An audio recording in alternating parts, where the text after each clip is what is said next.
તમે હેન્ડીકેપ છો એવું તમારા મમ્મી પપ્પાને ખ્યાલ ક્યારે આવ્યો? તો તમને સ્કૂલમાં આના એડમિશન મળી જતું હતું એ વખતે? બંને પગે બ્લડ આવતું હતું, ઢસડાઈ ચાલતું, એટલે બાળકો ચીડવતા ને રસ્તા બી ધૂળવાળાને એવા હતા. એટલે આચાર્યશ્રીએ કહ્યું કે ભાઈ તમને એડમિશન નહીં આપીએ. તો ધોરણ 10માં તમારા પર્સન્ટેજ કેટલા હતા? 1976 મારે % હતા અને એ વખતે એડમિશન માટે મેરેજ વખતે કઈ કઈ તકલીફો આવી? બંને પગે ઢસડાઈ ચાલતા અને અમે એક સામાન્ય ગામ હતું, એટલે સમાજમાં લોકો બહુ સપોર્ટ ના કરતા. ભાઈ આને દીકરી આપીશું તો આ કઈ રીતે અમે કરી શકશે. 120 ઉપર સ્ટુડન્ટ મારા ડૉક્ટર છે. ગવર્મેન્ટમાં ક્લાસ 1 થી માંડી અને તલાટી, ડીવાયએસપી દરેક જગ્યાએ મારા ભણાયેલા સ્ટુડન્ટ. સરને પણ સમાજમાંથી ધિક્કારવામાં આવ્યા હતા. તમારા મગજમાં ક્યારે એવું ના થયું કે હું ફી લઈને ભણાવું? અત્યારે દરેક શિક્ષક ભણાવતો હોય છે. જે ફીનું ધોરણ જે વધુ છે, હવે એ ફીના ધોરણના કારણે શું થાય છે, મધ્યમ વર્ગના બાળકો એ લોકો આટલી ફી ના કરી શકે. એટલે પછી મારે એ વખત મનમાં તો હતું જ કે ભાઈ હું ડૉક્ટર નથી બન્યો, એન્જિનિયર નથી બન્યો, તો મારે કંઈક જીવનમાં કંઈક કરવું જોઈએ. આજના વિદ્યાર્થીઓ છે, નાની નાની વસ્તુ હિંમત હારી જતા હોય છે. ગર્લફ્રેન્ડ છોડીને જતી રહી, બોયફ્રેન્ડ છોડીને જતો રહ્યો. એમને સર આ જે શ્રમજીવી બાળકો છે એમનું થોડીક જીવન કેવું હોય છે, એ લોકો કેટલી તકલીફમાં ભણતા હોય છે, એ પણ તમે કહેશો આજના વ્યુઅરને, તો એ લોકો થોડા મોટિવેટ એમ. When there is will, there is way. મન હોય તો માળવે જવાય. સિદ્ધિ તેને જઈ વરે જે પરસેવે હા. સંઘર્ષ કોને કહેવાય? ઘણી વખત તમને સંઘર્ષની સાચી ડેફિનેશન જ નથી ખબર હોતી. આજના આ પીવી ટોકમાં એવી જ એક વ્યક્તિ આપણી વચ્ચે છે, જેમના જીવનને તમે જોશો તો તમને ખ્યાલ આવશે કે સંઘર્ષની સાચી વ્યાખ્યા શું અને સંઘર્ષને સફળતામાં ફેરવી કેવી રીતે શકે. જીવનમાં તકલીફો ઘણી બધી આવતી હોય છે. તમે કદાચ વિદ્યાર્થી હશો, તમે કદાચ ગવર્મેન્ટ જોબ માટેની તૈયારી કરતા હશો, અથવા તો તમે તમારી મેરિડ લાઈફમાં જોબ કરતા હશો અને મેરિડ લાઈફને એન્જોય કરતા હશો. આ તમામ સ્ટેજ ઉપર જીવનમાં સંઘર્ષ તો કરવો જ પડે છે. પણ એ સંઘર્ષમાંથી પણ છુપાયેલી સફળતા શોધીને જીવનમાં આગળ વધનાર વ્યક્તિ એટલે ગાંધીનગરના આર.કે. પટેલ સર, જે વિદ્યાર્થીઓમાં આર.કે. સર તરીકે ઓળખાય છે. મારો એમની સાથેનો સંપર્ક અમારા ક્લાસીસની પાછળ જ એમના ક્લાસીસ ચાલતા હતા.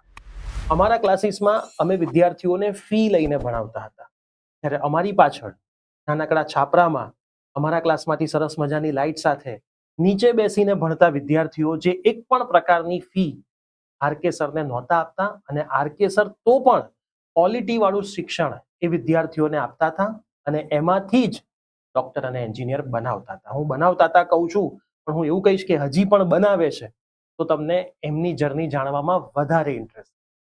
આજે ધ પીવી ટોકના ત્રીજા પોડકાસ્ટમાં આપણી વચ્ચે ગાંધીનગરમાં જે આર.કે. સરથી ઓળખાય છે એ આર.કે. પટેલ સર છે. એમના બાળપણથી લઈને અત્યાર સુધીની આખી જર્ની આપણે જાણવાના છીએ. ઘણા બધા સવાલો મારા મગજમાં પણ છે, અમારા ટીમના મગજમાં પણ છે. બધા જ સવાલો અમે એમને પૂછવાના છીએ. આજનો આ પોડકાસ્ટ તમારા માટે એક મોટિવેશન, એક વરદાન સ્વરૂપ બનવાનો છે, અને જે પણ વિદ્યાર્થીઓ હાલ જીવનમાં ક્યાંક મૂંઝાઈને ખૂણામાં બેસી ગયા છે, એમના માટે મોટિવેશન સમાન આશીર્વાદ બનવાનો છે. તો સૌથી પહેલા આર.કે. સર, તમારું ખૂબ ખૂબ હાર્દિક સ્વાગત છે. તમે સમય કાઢીને અમારા પોડકાસ્ટમાં આવ્યા. આ જે પોડકાસ્ટ મિત્રો થઈ રહ્યો છે એ 3rd ફ્લોર પર થઈ રહ્યો છે. આર.કે. સર પોતે હેન્ડીકેપ છે. હવે તમને ખબર હોય કદાચ કે એક હેન્ડીકેપ વ્યક્તિ માટે 3rd ફ્લોર ચડવો એક બહુ અઘરી વસ્તુ છે. તો મેં સરને જ્યારે ફોન કર્યો હતો કે સર તમારે પોડકાસ્ટ માટે આવવાનું છે, એકચ્યુઅલમાં ફોન તો ગઈકાલે જ ગયો હતો. સર કે બોલો ક્યારે આવવાનું છે? મેં કીધું તમને જ્યારે ફાવે ત્યારે. તો સરે એવું કીધું કે તમે કહેશો ત્યારે હું આવી જઈશ, અને એક જ દિવસમાં સર પોડકાસ્ટ માટે આવ્યા. ત્યારે મેં સરને એ પણ સવાલ પૂછ્યો કે સર તમે 3rd ફ્લોર સુધી ચડી જશો? સર કે મહેનત કરીશું, હિંમત કરીશું, જીવનમાં સફળતા જોઈ છે, સંઘર્ષ કરીને જ જોઈ છે, તો આ વખતે ચડી જઈશું, એમાં કેમ નહીં મેળ પડે. અને સર 3rd ફ્લોર આપણી વચ્ચે આવ્યા. તો મિત્રો, જીવનના દરેક પગલે સંઘર્ષ છે જ, અને એ સંઘર્ષમાંથી સફળતા શોધતા તમારે આજના પોડકાસ્ટમાં શીખવા. તો સર, તમે જેમ કીધું કેપ છો, તો તમને બાળપણમાં આ વસ્તુ તમે હેન્ડીકેપ છો એવું તમારા મમ્મી પપ્પાને ખ્યાલ ક્યારે આવ્યો? હું જ્યારે 1 વર્ષનો હતો ત્યારે એ વખતે પોલિયો કહેતા હતા, પોલિયો થયેલો. બરાબર. એટલે બંને પગે પેરાલિસિસ કહેવાય. અને એ વખતે કોઈ આવી પોલિયોની કોઈ રસી હતી નહીં, એટલે બંને પગે મને પોલિયો થયેલો. એટલે બંને પગે મારે વખત ઢસડાઈને ચાલવું પડતું. તો તમારા પેરેન્ટ્સને આ વસ્તુની ખબર પડી હશે, તો ફેમિલીમાં કેવું વાતાવરણ ઊભું થયું? બસ બધા દુઃખી થઈ ગયા, કારણ કે આવા જે બ્રાઇટ હોય અને જે આગળ બધા કુટુંબમાં, અને એમને બહુ જ દુઃખ થયું કે ભાઈ અમે આના રમેશ, અમારો રમેશ કહેતા બરાબર. કે આ જો આવે થયો તો એ કઈ રીતે આગળ વધી શકશે, એવું એમ બહુ દુઃખી થઈ ગયા. બરાબર. જો પછી તમે જ્યારે પહેલા ધોરણમાં પ્રવેશ કર્યો સ્કૂલમાં, તો તમને સ્કૂલમાં આના એડમિશન મળી જતું હતું એ વખતે? નહીં, એ વખતે 1960-61 મને જ્યારે પહેલા ધોરણમાં પ્રાથમિક શાળામાં એડમિશન અપાવવા ગયા તે વખત બંને પગે બ્લડ આવતું હતું, ઘસણી ચાલતું, એટલે બાળકો ચીડવતા અને રસ્તા બી ધૂળવાળાને એવા હતા. એટલે આચાર્યશ્રીએ કહ્યું કે ભાઈ તમને એડમિશન નહીં આપીએ અને તમે એડમિશન માટે પેલું આના કારણે તમે લોકો ચીડવશે બરાબર. અને તમે હેરાન થશો એટલે અમે એડમિશન આપીશું નહીં. એટલે મારા બાપા જે વખત ફાળિયાવાળા હતા બરાબર. એમને મને પછી કીધું કે ભાઈ ખૂણામાં બેસાડી રાખજો, મારે એડમિશન નહીં જોતું, ખૂણામાં બેસી રાખજો. પછી 4 મહિના બાદ ઓક્ટોબરમાં જ્યારે ઉપર નિરીક્ષક, શાળા નિરીક્ષક કહેવાય, શિક્ષક નિરીક્ષક, એ જ્યારે શાળાની મુલાકાતે આવ્યા અને મુલાકાતમાં પછી બધા પ્રશ્નોને પૂછ્યા, એ પ્રશ્નોની જવાબ મેં બધા આપ્યા. એટલે પછી નિરીક્ષકે આચાર્યને કહ્યું કે આમને એડમિશન કેમ નથી આપ્યું. એટલે પછી મને વચગાળામાં એડમિશન મળ્યું. એ વખત મારી જન્મ તારીખ થઈ 1 ઓક્ટોબર. પહેલી આમ ઓક્ટોબર. જનરલી વખત 50-60માં જન્મ તારીખ 1 જૂન લગાડી. આ બરાબર. મારો પહેલો સંઘર્ષ. તો તમે જે જવાબો આપ્યા, તે વખતે તમે ક્લાસમાં ખૂણામાં બેસીને જ ભણતા હતા? હા, ખૂણામાં જ, એક ખૂણામાં બાજુ જ. ખૂણામાં બેસાડી. તો તમને વચ્ચે એ લોકો વિદ્યાર્થીઓ વચ્ચે ના ના, બેસાડતા? કશું જ નહીં. મને તો કોઈ તમને ક્યારે એવું અંદરથી થયું નહીં કે આ બધા વિદ્યાર્થીઓ આવી રીતે ભણે છે અને હું એક ખૂણામાં બેસીને ભણું છું, મગજમાં વિચાર ત્યારે? હા, મગજમાં એ વખતે બહુ જ મને દુઃખ થતું. લોકો ચીડવતા અને આવી રીતે હોય એટલે દોડી ના શકીએ એટલે લોકો મારી કુકરી મારે, આ મારે, એ બધી ઘણી બધી થાય. વખત દુઃખ તો મને ઘણું બધું થતું હતું, પણ મારામાં એક હિંમત હતી કે મારે કંઈક કરવું છે અને હું ભણવામાં અને એમાં બહુ ધ્યાન રાખતો. બરાબર. પછી તમને શાળામાં એડમિશન મળી ગયું. હાજી. એ વખતે તમે ગાંધીનગરમાં જતા કે ના, એ વખતે ઊંઝાની જોડે એક વિસોડ ગામ છે, ઊંઝા તાલુકામાં બરાબર. વિસોડ નામનું ગામ, એ વિસોડ ગામની પ્રાથમિક શાળામાં ત્યાં પ્રાથમિક શાળામાં તમે ભણતા. પછી ધીમે ધીમે તમારી જર્ની આગળ વધતી ગઈ. જર્ની આગળ તો તમને ત્યારે 7મા ધોરણમાં. હા. 7મા ધોરણમાં તમે પહોંચ્યા, 8મામાં પહોંચ્યા, તો તમને સ્કૂલ તરફથી સપોર્ટ એ વખતે મળતો હતો? પછી જેમ આવી રીતે બહારથી ઇન્સ્પેક્શન આવ્યું ને તમને સ્કૂલમાં બેસવા માટેની પરમિશન એટલે અપાવી? એમાં ધોરણ 7માં એવું હતું, ગ્રામ વિસ્તાર બુદ્ધિમત્તા સ્કોલરશિપ, જે 5,000 થી ઓછી બાળકો હોય સ્કૂલ જે શાળામાં, હા. એમાં એ પરીક્ષા લેવાતી હતી. એ પરીક્ષામાં હું એ વખતે નંબર આવેલો મારો સ્કોલરશિપમાં, ગ્રામ વિસ્તાર બુદ્ધિમત્તા સ્કોલરશિપ. બરાબર. એ વખતે 1972માં 1,000 રૂપિયા સ્કોલરશિપ મારી મંજૂર થઈ, ધોરણ 8 થી 11, 4 વર્ષ માટે. બરાબર. એ વખતે 1,000 રૂપિયા એટલે આપણો સોનાનો ભાવ હતો 200-250 રૂપિયા. બરાબર. એટલે મારા 8 થી 12 જે હું ભણ્યો નૂતન હાઈસ્કૂલમાં, કેપી બોર્ડિંગમાં, એટલે મારો બધો રહેવાનો, હોસ્ટેલનો, ખાવા પીવાનો બધો જ ખર્ચો મારે એમાંથી નીકળી જતો હતો. એટલે થોડી મદદ કોલેજમાં પણ એની થયેલી. એટલે હું 4 વર્ષ મારા પોતાના પગ ઉપરથી મેં ભણ્યો અને કોઈને મેં હાથ લંબાયો નથી. બરાબર. તો 7મા ધોરણથી એ તમારી સ્કોલરશિપ સંઘર્ષ ચાલુ ચાલુ થઈ ગઈ. તો ધોરણ 10માં તમારા પર્સન્ટેજ કેટલા આવ્યા? હા, એ વખત મારી ઓલ્ડ એસએસસી હતી. ઓકે. એટલે ઓલ્ડ એસએસસી 1976માં મારે 83% હતા સાયન્સમાં. ઓકે. અને એ વખતે એડમિશન માટે બધા પ્રી સાયન્સમાં મારા ફાધર ઉપાડીને અમદાવાદ પહેલે જ જોયું મેં, ઉપાડીને જ ફેરવતા, કોઈ સાધન હતા નહીં, ટ્રાયસિકલ કે એવું કોઈ હતું જ નહીં. એટલે ઉપાડીને જ લાવેલા અમદાવાદમાં. અને એ વખતે એડમિશન લેવા ગયા પણ એડમિશન આપ્યું નહીં, કારણ કે અમે પ્રેક્ટિકલ કરી ના શકીએ. એટલે એડમિશન મને આપ્યું નહીં. અને એ વખત ડિસેબિલિટીના નિયમો જ નહોતા. નિયમો આવ્યા 95માં. બરાબર. એ વખત કોઈ નિયમો નહોતા કે જેથી આપણે સંઘ એમની સામે કંઈ પેલી કરી બોલી શકીએ. એટલે શકીએ. મને એડમિશન ના મળ્યું. એટલે મેં કોમર્સમાં HL કોમર્સ કોલેજમાં એડમિશન લીધું. કોમર્સની અંદર તમે admission. Yes. તમને ઇન્ટરેસ્ટ હતો સાયન્સમાં હા, જવાનો? સાયન્સમાં ઇન્ટરેસ્ટ હતો, ડોક્ટર બનવાનો ઇન્ટરેસ્ટ હતો, ઓકે. પણ મારું સપનું આખું પડી ભાંગ્યું. તમારું સપનું એ વખતનું અધૂરું એ રહી વખતનું ગયું. અધૂરું ઓકે. રહી. તો હવે તમે ધોરણ 12 સાયન્સ કર્યું. ધોરણ 12માં તમારા કેટલા પર્સન્ટેજ? એ વખત 11માં મારે 83% ઉપર હતા. અને એ વખત આ સાયન્સમાં મળતું જ અમારે 11મું ઓલ્ડ એસએસસી. Old SSC. હા, એ વખત સાયન્સમાં મળે એટલા પર્સન્ટેજ હતા. કોમર્સ પછી તમે આગળ કઈ ફિલ્ડ પસંદ? કોમર્સ જેવું બીકોમ થયો તરત મને નોકરી મળી ગઈ. અને પછી બધી ક્લાસ 1 2 ની બધી એક્ઝામો આપી. બરાબર. તમે પહેલી નોકરી શેમાં સ્ટાર્ટ કરી? પહેલી મેં હિસાબ અને તિજોરી નિયામકમાં થઈ. હિસાબ પહેલી અને મારી, હા, તિજોરી. કારકુન તરી. ઓકે. કઈ જગ્યાએ? ગાંધીનગરમાં? હા, એ વખતે મેં અમદાવાદ. તમારો અમદાવાદમાં હિસાબ અને તિજોરી. પછી તમે આગળ કઈ જોબમાં વધતા ગયા? પછી જોબમાં મેં બધા પ્રયત્નો કર્યા અને પછી બધી પીએસસી ની બધી પરીક્ષાઓ કરી. પછી મેં સચિવાલયમાં કારકુન તરીકે મને ઓકે. જોબ મળી. તમે આપણે વચ્ચે વાત થઈ હતી ત્યારે એવું પણ તમે મને કીધું હતું કે તમને ગવર્મેન્ટમાં ક્લાસ 1 2 માં જોબ નતા મળી શકી. એનું પાછળનું હા, કારણ? એ વખત એક્ઝામો આપતા હતા, પણ એ વખત ઓરલનું બહુ માર્જિન વધુ હતું. એટલે ઓરલમાં મને થોડા ઓછા માર્ક આવતા હતા બરાબર. અને રિટર્નમાં સારા હતા. એના હિસાબે હું સિલેક્ટ નતો થઈ શક્યો. Oral ડાયરેક્ટ ક્લાસ 1 2 માં. ક્લાસ 3 માં તો ડાયરેક્ટ સિલેક્ટ થઈ ગયો હતો ડીવાયએસઓમાં Device. 1984માં. બરાબર છે. તો તમારી આ જે ગવર્મેન્ટની જર્ની છે એ અપ્રોક્સ તમે કેટલા વર્ષ કરી? મેં 1980 થી ચાલુ કરી તો 2016 સુધી. 2016 સુધી હા. તમે ઓલમોસ્ટ અને ચાલુ કરી. છેલ્લા હું ક્લાસ 1 ઉપસચિવ તરીકે પંચાયતમાંથી નિવૃત્ત થયો. બરાબર છે. અને ભણતા ભણતા તમને રમત ગમતમાં કે બીજી કોઈ વસ્તુઓમાં શોખ હતા? હા, મને રમતગમત પણ શોખ હતા. અમે જ્યારે કોલેજમાં બધા મિત્રો અમારા અપંગો ભેગા થતા તે વખતે રાજ્ય કક્ષાએ, નેશનલ કક્ષાએ બધી રમતો રમાતી, હેન્ડીકેપની, ડિસેબિલિટીની. બરાબર. એ વખતે મેં ઘણા બધા ભાગ લીધેલા છે. રાજ્ય કક્ષાએ, જિલ્લા કક્ષાએ અને નેશનલ કક્ષાએ પણ મને ઘણા ઇનામો મળ્યા હતા. અને વ્હીલચેર રેસ છે, ઘોડા ફેંક છે, બરસી ફેંક છે, આવી બધી જે અમારી રમતો હતી એ દરેક રમતમાં મારો નંબર આવતો હતો.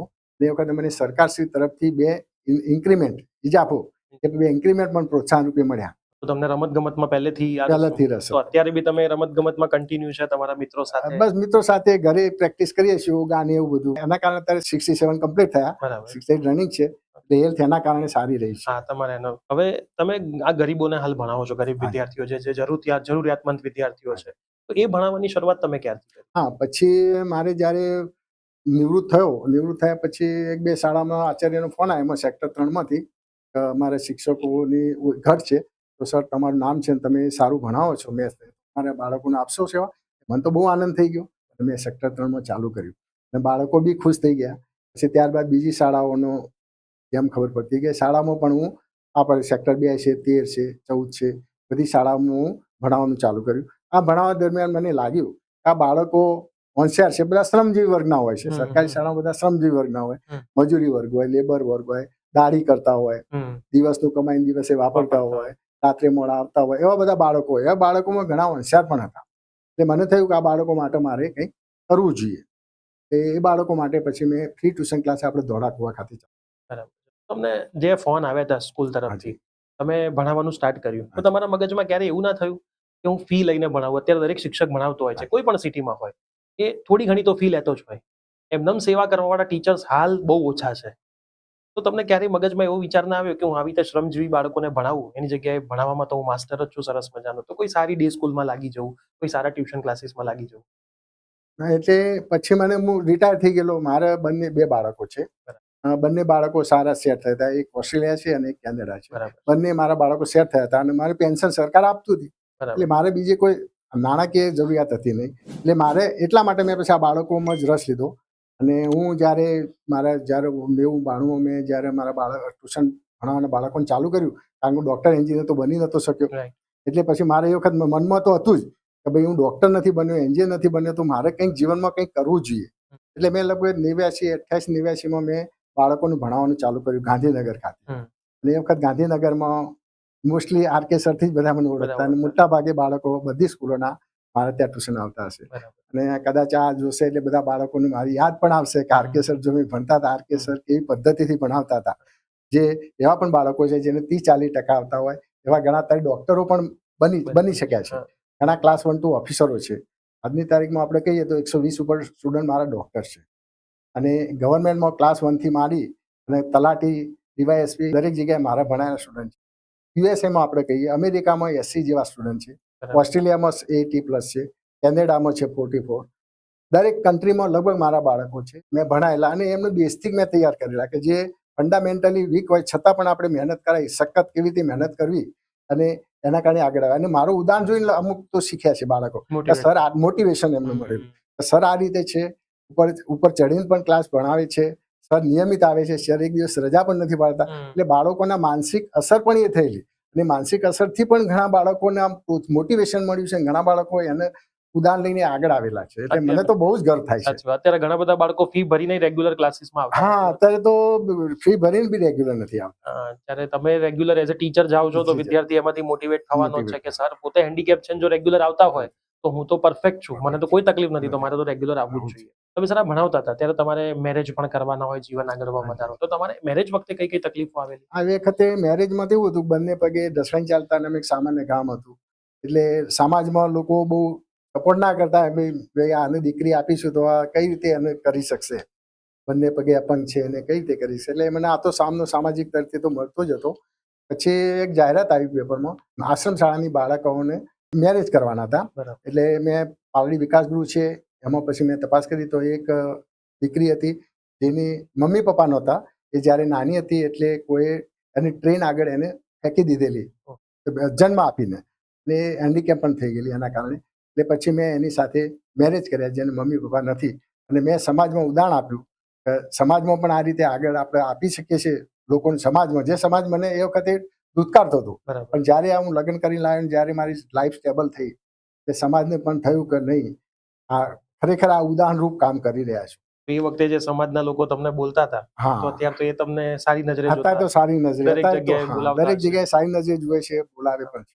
તો વિદ્યાર્થીઓ માટે પણ એક સારું ઉદાહરણ છે હા, કે તમને જીવનમાં કોઈ પણ તકલીફો હોય પણ તમે જો એ તકલીફોની સામે સામનો કરવા માટે મક્કમ છો મક્કમો છો. તો સફળતા તમને એક વખત સફળતા ચોક્કસ મળે. એકવાનું મળે. તમને લાગે કોઈ બી તમારે જીવનમાં તમારે કોઈ દિવસ એમ હયાતી નહીં જવાનું કે હું કંઈ નહીં કરી શકું. તમે જો એકવાનું કરવાનું સ્ટાર્ટ કરશો તો તમે ચોક્કસ તમને સફળતા મળશો જ, પણ એમાં પાછલું પાગ કરવું જોઈએ નહીં. હા, એક પગથિયું ચડ્યા એક પછી પાછળ પછી ઉતરવાનું પાછળનું નથી. જોવાનું હા, તમારા 999 પગથિયાં ઓટોમેટિક નહીં. ચડી ચડી જવાના છે. જવાશે. Yes, right. સર, તમે કઈ કઈ જગ્યાએ અત્યારે સ્કૂલના વિદ્યાર્થીઓને ભણાવો છો? હું સેક્ટર 2, 3, 6 છે, 7 છે, 13 છે, ધોળાકુવા છે, બોરીજ છે, એ સ્કૂલોમાં ભણાવું છું. અને લાસ્ટ યરે જે ભણાવતો હતો એ દરમિયાન જ્ઞાન સાધના જે સ્કોલરશિપ કહેવાય છે ધોરણ 8માં, જે ફક્ત સરકારી શાળાના જ બાળકો આપી શકે. બરાબર. અને આ બીજી કોઈ પ્રાઇવેટ સ્કૂલવાળા આપી નથી શકતા. એ એમાં 94,000 રૂપીઝ એમાં સ્કોલરશિપ મળે છે. એવા લગભગ 8 બાળકો આ વખતે પાસ થયા છે. ઓહ. એટલે એમને જે શ્રમજીવી વર્ગના બાળકોને આટલી સ્કોલરશિપથી એમનું આખું જીવન પરિવર્તન થઈ જશે અને એમને કોન્ફિડન્સ આવશે. આ રીતે 8 બાળકો જ્ઞાન સાધનામાં પાસ થયા છે. તો શ્રમજીવી વર્ગના જે બાળકો આવતા હશે, તમે એમને ભેગા કરવા માટે ઝુંપડપટ્ટીઓમાં જતા હશો, તો એમના પેરેન્ટ્સની તો મેન્ટાલિટી એવી નથી હોતી કે ભાઈ મારો બાળક એ મજૂરી જ કરે સવારથી ઉઠીને, જે 2 પૈસા મને કમાઈને આપે, સાંજે હું એને વાપરું. તો એ લોકો ભણાવવા માટે મોકલતા હોય છે એમના વિદ્યાર્થીઓને? હા, આમ તો મોકલતા હોય છે, પણ મોટાભાગે એવું પણ બનતું હોય છે આપણે સમજાવવા પડતા હોય છે. કારણ કે એમને છે ને મજૂરી કરતા હોય એટલે સામે કે મારું બાળક આવે મને મજૂરીમાં મદદ થશે, એટલે અમારે સમજાવવા પડતા હોય છે ભાઈ એનું બાળક તમારી જેમ ના બને, શ્રમજીવી વર્ગ એ રીતે કામ ધંધો ના કરે, એ રીતે તમારે જો કામ ના કરે એવી રીતે તો તમે એને ભણવા મોકલો તો એનું ભવિષ્ય આખું બદલી જશે. એટલે સમજાઈને અમે બાળકો બોલાવતા. પછી બાળકો રેગ્યુલર આવતા હા, હોય? પછી બાળકો રેગ્યુલર આવતા. અને જે બાળકો આવતા હોય છે એ પહેલા ધોરણથી તો આવતા નહીં હોય, અમુક વચ્ચેના ધોરણથી પણ વચ્ચેના આવતા હોય. ધોરણ. તો એમનો બેઝ પણ એવો કાચો હશે? હા, બે જ કાચો છે. એમ લોકોને સામાન્ય રીતે ગુણાકાર ભાગાકાર સરવાળા બાદબાકી ના આવડતા હોય.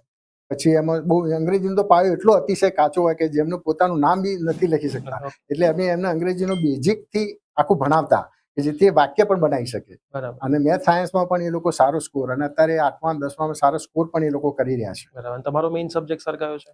મારો main subject math science. Math science. ગમે તે સ્ટાન્ડર્ડના હા, ભણતા? ગમે તે સ્ટાન્ડર્ડના. બરાબર છે. હવે જે બીજા સબ્જેક્ટ છે જેમ કે ઇંગ્લિશ છે, SS છે, તો એના માટે તમારા મિત્રો પણ તમને મદદ હા, કરતા હશે? ઇંગ્લિશમાં અમારા મિત્રો મદદ કરતા. એમાં કમલભાઈ એક પોસ્ટી છે, નિવૃત્ત સરકારી અધિકારી છે. તેઓ ઇંગ્લિશમાં બહુ માસ્ટર છે. ઇંગ્લિશમાં બાળકોને બહુ સરસ તૈયાર કરે છે. અને આજે વચ્ચેથી છોકરાઓ આવ્યા હોય એનું બેઝિક કાચું હોય તો આમ ક્યારેક ફ્રસ્ટ્રેશન ના થઈ જાય, કંટાળો નહીં થાય કે આટલું સરવાળો નથી હા, આવડતો? કંટાળો બી આવે, ગુસ્સો બી કહેવાય. આપણે કહીએ પણ કે ભાઈ તમારા પપ્પા જેવા તમે ના બનો, તમારા પપ્પા આ રીતે કરે છે, તમે એવું ના કરો. અને તમારા જે અત્યારે કેરિયર છે આ 5-7 વર્ષનું, એ 7 વર્ષમાં જો સંઘર્ષ કરશો તો તમારું પાછળનું જીવન જે તમારા જે વાલી જે કરી રહ્યા છે એ સંઘર્ષ તમારે નહીં કરવો પડે, એવું અમે સમજાવતા. અને ગુસ્સે પણ થતા અને બાળકો સ્વીકારતા પણ કે હા, ઓકે સર, અમે હવે નહીં, અમે મહેનત. તો હું તમારા સ્ટેટસ ઘણીવાર જોતો હોઉં છું, તમે છોકરાઓને નાની નાની પાર્લેજી બિસ્કિટ આપીને વાક્યો બોલાવતા હો છો, ભણશો કે નહીં ભણો, હા પાડે એટલે તમે બિસ્કિટ. તો એવું કરાવવા પાછળનું કારણ શું? એટલા માટે કારણ કે બાળકો જે આવતા ઝુંબો એટલે લોકોને શું હોય, આપણી જોડે આવે તો એમને બિસ્કિટ આપીએ કે કંઈ નાસ્તો જેવું આપીએ તો એમને એક આવે એટલે એમને આવવાના પ્રેરાય, પછી બીજા બાળકો પણ પ્રેરણા લે અને પછી આપણે એના જીવનમાં આગળ વધવા માટેના જે સૂત્રો હોય એ સૂત્રો પણ એમને શીખવાડતા. એવું નહીં કે ભણવું, પણ જીવનમાં આગળ કઈ રીતે વધવું, જીવનમાં આગળ એ પણ અમે એમને બધું શીખવાડતા. અને આ જે બાળકો આવે છે એને તમે બિસ્કિટ ને બધું આપતા હો છો, નાસ્તો કરાવતા હો છો, તો તમે તમારા જ પૈસાથી બધું આપતા હો છો? હા, મારા છે ને મારા સ્ટુડન્ટ. તમારા સ્ટુડન્ટ હા, પણ મારા તમને સપોર્ટ સ્ટુડન્ટ કરતા હોય પ્રોત્સાહિત છે? કરે છે. બરાબર છે. હા, તો આ બધા વિદ્યાર્થીઓને તમે બુક્સની ને બધી ફેસિલિટી કેવી રીતે પૂરી? બસ એ બુક્સને અમે નોટ્સ બુક્સ આપીએ છીએ, સ્ટેશનરીમાં આપીએ, સ્કૂલ બેગ્સ આપીએ છીએ, પછી જે હોશિયાર લોકોને ઇનામો પણ આપીએ છીએ. બરાબર. અને આમાં સપોર્ટમાં મને મારા સ્ટુડન્ટ્સ તો કરી જ રહ્યા છે. તમારા સ્ટુડન્ટનો સપોર્ટ સપોર્ટ મળે છે. તમે મેરેજ લાઈફ પછી તમારા વાઈફનો તમારી લાઈફમાં કેટલો સપોર્ટ? હા, મેરેજ પછી શરૂઆતમાં સંઘર્ષમાં તકલીફ તો પડતી હતી જ, કારણ કે કોઈ દિવસ એને આશ્રમમાં રહેલી હોય એટલે કોઈ દિવસ જમવાનું બનાવવાનું ના હોય, બીજા બધા જે સામાજિક બંધનો હોય એને જોયેલા ના હોય, એના જે આપણે સમાજમાં જે એનું અનુકરણ હોય એ ના જોયેલું હોય, તો એના કારણે શું મને થોડી શરૂઆતમાં તકલીફ પડતી હતી, પણ ત્યારબાદ એ એટલું સેટ થઈ ગઈ અને મને એનો બહુ સપોર્ટ મળ્યો છે જીવનમાં. અને તમારા પેરેન્ટ્સનો સપોર્ટ તમારી આ હા, જર્નીમાં શરૂઆતમાં? મારા પેરેન્ટ્સ શરૂઆતમાં મને મળેલો. પછી હું લગભગ 10મામાં હતો એટલે 11માં મારા પેરેન્ટ્સ તો ગુજરી ગયેલા નાનપણમાં, 11માં પપ્પા મમ્મી ધોરણમાં. બંને? મમ્મી પપ્પા બંને. તો 11 માંથી તમે એકલા જ સંઘર્ષ પછી કરી રહ્યા છો. જાતે સંઘર્ષ. અને મેરેજ તમારા કયા વર્ષે થયા એના? મારા 84 માં થયેલા. 84 માં મારા. તમારા મેરેજ. તો 11માં ધોરણ પછીની એ જર્ની એક સુધી તો તમે એકલા જ જર્ની કાઢી એકલા છે. જર્ની, જાતે જ પાત્ર શોધીને જાતે જ મેરેજ જાતે કર્યા, તમે જાતે જ marriage. મેરેજનો ખર્ચો ઉઠાવ્યો, ઓહો, જાતે જ બધું કર્યું, બધું તમે કોઈનો કોઈ સપોર્ટ નહીં. બરાબર છે. હવે સર તમારા જે ડોક્ટર ને એન્જિનિયર બધા બન્યા છે, હા. જે અત્યારે બધા બહાર છે, આમ અમે એવું માનતા હોઈએ છીએ કે અમારી પાસે 100 વિદ્યાર્થીઓ આવે છે, ભણીને જતા રહે છે. જ્યાં સુધી ભણવા આવતા હોય છે ત્યાં સુધી અમને કહેતા હોય છે કે સર તમે તો જોરદાર ભણાવો છો, સર તમારું આ સરસ છે, આ સરસ છે. જેવું ભણવાનું પત્યું એટલે 100 માંથી 10 વિદ્યાર્થી જેવા હોય છે કે જે અમને યાદ કરતા હોય છે. બાકી અમુક એવા છે જે ગુરુ પૂર્ણિમાના દિવસે મેસેજ કરે હેપી ગુરુ પૂર્ણિમા સર, અને પછી સીધો મેસેજ એમનો નેક્સ્ટ ગુરુ પૂર્ણિમા વખતે આવે. અમે ચેટ જોઈએ ને તો અમને ખબર પડે. આજે તમારા કોન્ટેક્ટમાં બધા વિદ્યાર્થીઓ છે, તો આમાંથી કેટલા એવા વિદ્યાર્થીઓ છે જે રેગ્યુલર ડેલી બેસિસ પર તમારા સંપર્કમાં છે? હા, મારે લગભગ 90% એ વખતે હું જ્યારે ભણાવતો વખત અમે કોઈ લિસ્ટ બનાવી નહોતી. એ વખત મારું વિદ્યાર્થીઓનું લિસ્ટ નહોતું, કારણ કે હું ફી લેતો નથી. ફીનું કોઈ લિસ્ટ બનાવેલું નહીં કે જેની ફી આવી તો લેવાની, ના આવી તો ન લેવાની. એટલે વિદ્યાર્થીઓનો કોઈ મારો કોન્ટેક્ટ નંબર નહોતો. બરાબર. પણ ધીરે ધીરે ફેસબુકના માધ્યમથી અને બીજા માધ્યમથી મારે વિદ્યાર્થીઓનો કોન્ટેક્ટ થયો. અને લગભગ અત્યારે મોર દેન 2000 વિદ્યાર્થીઓ મારા સંપર્કમાં છે. ડેલી અમે ચેટિંગ પણ કરીએ છીએ. અને એ વિદ્યાર્થીઓને એમ જ કહેવું છે કે સર, તમે જે અમને આગળ લાવ્યા એ રીતે તમે જે આ પ્રવૃત્તિઓ કરી રહ્યા છો એ પ્રવૃત્તિઓ અમે ચોક્કસ સામેલ થઈશું. અને એમાંથી પણ બાળકો અમારા જેવા બને તો અમે તમને ચોક્કસ, અમે તમારી પાછળ જ છીએ, તમે આગળ વધો. અને મને પ્રોત્સાહન આપી રહ્યા છે આજની તારીખમાં બાળક. બેકબોન તરીકે તમે હા, support backbone કરો. અને તરીકે સીધી તમે વસ્તુ છે, કોઈ એક વ્યક્તિ એવું ખાલી કહી દે કે સર તમે આગળ વધો હા. અને તમે સારું કામ એક કરી રહ્યા છો, એક વિદ્યાર્થી ભણે છે, કેમ કે હાલના જમાનામાં બધું જ થઈ જાય છે, એજ્યુકેશન મળતું એજ્યુકેશન નથી. નથી. હવે મને સર કદાચ એવું લાગી રહ્યું છે કે કદાચ તમે ટ્યુશન ક્લાસીસની ફિલ્ડમાં હોત તો ગાંધીનગરમાં તો અત્યારે તમે સૌથી નંબર 1 ઉપર હોત. જો તમે ફીસ બી લેતા હોત 1 લાખ રૂપિયા, 1.5 લાખ રૂપિયા, તો પણ તમે હોત. તો તમે એટલી બધી ફીસ મૂકીને તમે જેમ કીધું કે પેન્શન પરથી મારું ગુજારો સહી થાય, તો અત્યારના લોકોને એવું નથી હોતું. એ માઇન્ડસેટ માટે તમે શું કહેવા માંગશો? અત્યારે બધું બિઝનેસ ટાઈપ થઈ ગયું છે. એટલે લોકોને અત્યારે શિક્ષણમાં જે ફીનું ધોરણ જે વધુ છે, હવે એ ફીના ધોરણના કારણે શું થાય છે, જે મધ્યમ વર્ગના બાળકો હોય, મધ્યમ વર્ગના બાળકો, એ લોકો આટલી ફી ના કરી શકે. હા. એમાં એવું પણ બની શકે કે આમાં બહુ હોશિયાર કોઈ દીકરી હોય, કોઈ દીકરો હોય, હોશિયાર હોય તો એને પાછું પાન મળતું હોય છે.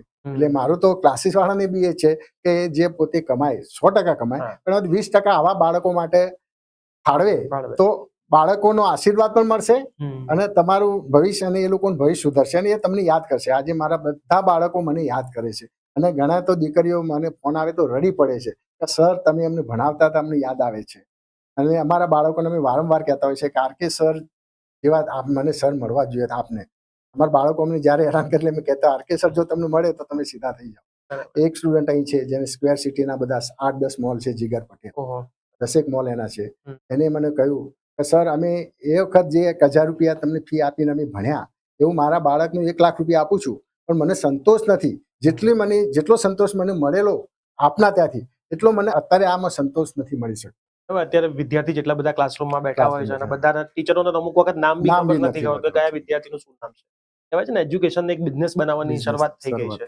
તો સર તમે આજે વિદ્યાર્થીઓ માટે કરી રહ્યા છો, કોઈ વિદ્યાર્થી એવો છે કે જે કદાચ આ વિડીયો જોઈ રહ્યો છે અને એને ભણવું છે, હોશિયાર પણ છે અથવા મધ્યમ છે, અને એને ભણવું છે તમારી પાસે અને ગાંધીનગર કે આજુબાજુના છે, તો તમારો સંપર્ક કરી શકે? ચોક્કસ, મોસ્ટ વેલકમ. એની પરિસ્થિતિ એવી હશે તો મારી રીતે 100% મારો પ્રયત્ન, મારો સંપર્ક પણ કરી શકે. તો આવા કોઈ વિદ્યાર્થી જો આ પોડકાસ્ટ જોઈ રહ્યા હોય તો હું સરનો કોન્ટેક્ટ નંબર નીચે ડિસ્ક્રિપ્શનમાં મૂકી દઉં છું.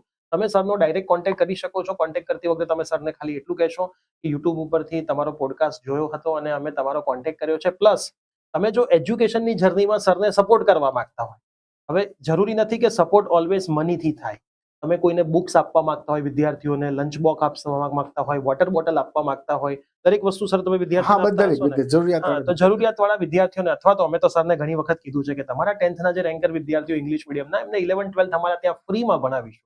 તો આવો પણ સપોર્ટ તમે કરવા માંગતા હોય, સરનો મેઇન ઉદ્દેશ્ય એવો છે કે દરેક વિદ્યાર્થી ભણે. એ લાયક નહીં હોય તો એને લાયક બનાવવામાં આવશે અને લાયક હશે તો એને વધારે આગળ લઈ જવામાં આવશે. તો સરની એ જર્નીમાં જે પણ મિત્રોને સપોર્ટ કરવો હોય એ મિત્રો પણ સરનો કોન્ટેક્ટ કરી શકે છે અને સરને સપોર્ટ કરી શકે. તમે ઓન ફિલ્ડ નથી જઈ શકતા તો ઓન ફિલ્ડ તો સર છે જ. તમે ઓફ ફિલ્ડથી ખાલી સરને સપોર્ટ કરશો અને સરને ખાલી એટલું કહેશો કે સર તમે આગળ વધો, અમે તમારી સાથે છીએ. ઘણી વખત આવું એક સેન્ટેન્સ પણ કોઈ ટીચર, આવા ટીચર માટે મોટિવેશન બની જતું હોય. હું શ્યોર કહીશ કે જેને ભણવું છે એ પણ સરનો કોન્ટેક્ટ કરી શકે છે, ને જેને સપોર્ટ કરવો છે એ પણ સરનો કોન્ટેક્ટ કરી. સર, હવે એક સવાલ મારે પૂછવો છે. આજના વિદ્યાર્થીઓ છે, હું જોઉં છું, નાની નાની વસ્તુ હિંમત હારી જતા હોય છે. જેમ કે ગર્લફ્રેન્ડ છોડીને જતી રહી, બોયફ્રેન્ડ છોડીને જતો રહ્યો, મોબાઈલમાં ગેમિંગ છે, ગેમ છોડી નથી શકતા. ત્યારે તમે એવા વિદ્યાર્થીઓને ભણાવો છો જેના પેરેન્ટ્સ પાસે કદાચ મોબાઈલ નથી. હું ભણતો તો મારી પાસે મોબાઈલ નહોતો. તો આવા વિદ્યાર્થી મોબાઈલની લત કેવી રીતે છોડી શકે? સાથે સાથે ગર્લફ્રેન્ડ ને બોયફ્રેન્ડનું જે આ ચક્કર છે, નાની વસ્તુમાં હિંમત હારીને બેસી ગયા. જેમ કે કદાચ તમે બી એવું માનત, તમને ખબર પડી તમે હેન્ડીકેપ છો, તમે ભણવાનું બંધ કરી દો કે ભાઈ મારે કઈ જીવનમાં કરવું નથી, કાં તો 10th પછી તમારા પેરેન્ટ્સ ઓફ થયા હતા, બી તમે હિંમત હારી શકતા હતા.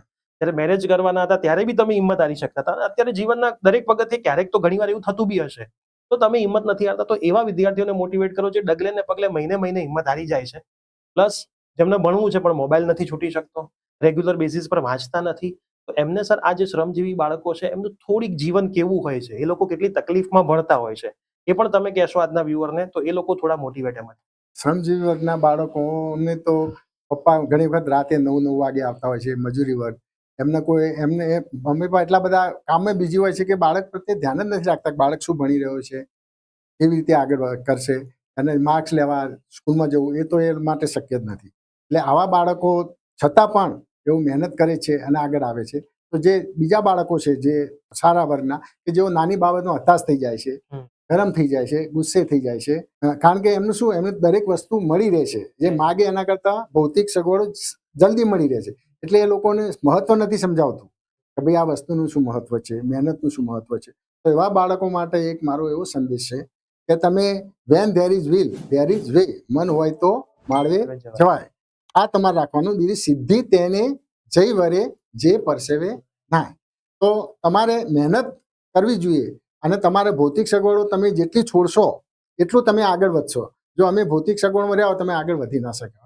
એટલે ભૌતિક સગવડનો ત્યાગ અત્યારે જે કરશો, એ ભૌતિક સગવડનો ત્યાગ તમે પાસે તમારા જીવનમાં એટલું બધું તમે આગળ વધીને કરશો, તમને એ વખત લાગશે જો ભૌતિક સગવડો તમે નહીં ત્યાગી હોય તો તમને એ વખત નુકસાન પેલું થઈ જાય. તમને ખ્યાલ છે કે મેં ભૌતિક સગવડ છોડી હોત તો હું આગળ વધી શક્યો હોત. મારે ખાસ એવું છે કે આ ભૌતિક સગવડો જે છે, તમારો જે મોબાઈલ છે, આ મોબાઈલ સારી પણ વસ્તુ છે, તમારા અભ્યાસના ઉપયોગ માટે તમે કરો તો એમાં તમને મોબાઈલમાંથી પણ ઘણું સારું મળતું. મોબાઈલ એવી ખરાબ વસ્તુ નથી, પણ તમે કેવી રીતે ઉપયોગ કરો છો એના ઉપર ડિપેન્ડ કરે છે.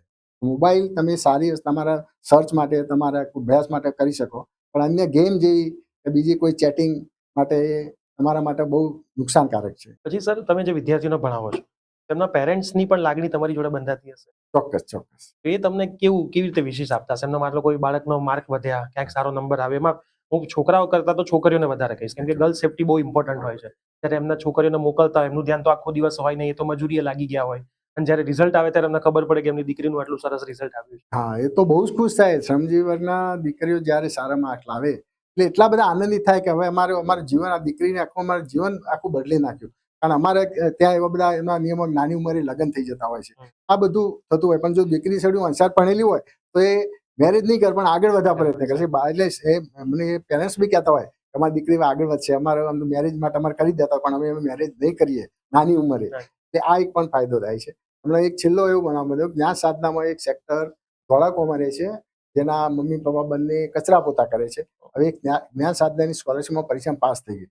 એ લોકો રાજસ્થાનના વતની, એટલે એમની જોડે બર્થડે સર્ટિફિકેટ ના હોય, એટલે એના કારણે એનું આગળ ફોર્મ ના ગયું, પાસ થઈ હોવા છતાં. એટલે પછી એને મેં આગળ સપોર્ટ કરીને ફોન કરીને કહ્યું, અને એનું ફોર્મ આખું આગળ વધ્યું. એટલે એના મમ્મી રડી પડ્યા કે અમે આ 94,000 રૂપિયા અમે ક્યાંથી લાવીએ, આ દીકરીને 94,000 જે મળવાના છે એ મળત નહીં. જો આપે સર અમને સપોર્ટ ના કર્યો, ના ફોર્મ આગળ ના ગયું હોય તો 94,000 અમારી દીકરીને ના મળે. એટલે રડી પડ્યા. એટલે ખરેખર બહુ એ લોકો લાગણીશીલ હોય છે. તમે સર હવે ફ્યુચરનો તમારો પ્લાન શું છે? ફ્યુચરના ગોલ શું છે? ફ્યુચરના ગોલ્સ બસ કે મને જો આ રીતે સપોર્ટ મળતો રહે, જે રીતે આપનો બહુ આભાર માનું છું કે આપે હમણાં જ કહ્યું કે 10માં સારા ટકા હોય અને આ રીતે જરૂરિયાતવાળા હોય, અને અમે ફ્રી બનાવી છે. મને તો ખરેખર આનંદ થયો. હવે આ જ વસ્તુ દરેક ક્લાસીસવાળા જો વિચારે તો એટલા બધા ક્લાસીસ છે આખા ગુજરાતમાં, ભારતમાં, ગાંધીનગર પૂરતા કહો તો દરેક ક્લાસીસવાળા વિચારે કે આવા મારા 4 સ્ટુડન્ટ કે 5 સ્ટુડન્ટ આ રીતે ભણાવવા છે. જે આ તમારું જે ઉદાહરણ લઈ અને જો આ ઉદાહરણ ખરેખર મોટિવેશન આપી રહ્યા છો, આવા બીજા ક્લાસીસવાળા પણ આનું અનુકરણ કરે તો ખરેખર સારા બાળકો જે સમજવાના બહુ આગળ આવી શકે છે. Thank you sir. આપે ખરેખર જે આપે જે આજે આપે કહ્યું કે અમે સારા ટકા આવે આગળ ભણાવીશું, તો ખરેખર હું આપનો આભાર માનું છું ના, ના, અને સર, મારા એમાં સ્ટુડન્ટ વતી પણ આભાર માનું કેમ કે અમે અમુક વખતે વિદ્યાર્થીઓ સુધી નથી પહોંચી શકતા. તમારા ઘણી વખત અમને કોલ આવતા હોય છે, પણ અમે સમય નથી ફાળવી શકતા. ક્યારેક આવી બી જઈએ. વચ્ચે આપણે 2 સેક્ટરમાં મળ્યા હતા. તો અમારી ટીમ સર તમારા માટે ઓલવેઝ સપોર્ટમાં છે. તમારે કોઈ પણ વસ્તુની જરૂર હોય, ચાહે સ્ટેશનરી હોય, બુક્સ હોય, મટીરિયલ હોય, વોટર બોટલ હોય, બેગ્સ હોય, ટી શર્ટ હોય, તો અમારી ટીમ તમને ઓલવેઝ સપોર્ટ આમાં કરશે જ. અને સાથે સાથે સર એવો એક સવાલ છે, ક્યારેય તમને ટીચરોની ઘટ પડી છે ભણાવવા માટે? હા, ભણાવવાની ટીચરોની 100% ઘટ પડે છે, કારણ કે હું એકલો પહોંચી ના વળું અને ઘણી બધી શાળાઓમાં જતો હોઉં છું અને બાળકોનો આગ્રહ હોય કે સર અમે બીજા વિષય પણ અમને ભણાવો, તો શિક્ષકોની ઘટ તો છે જ.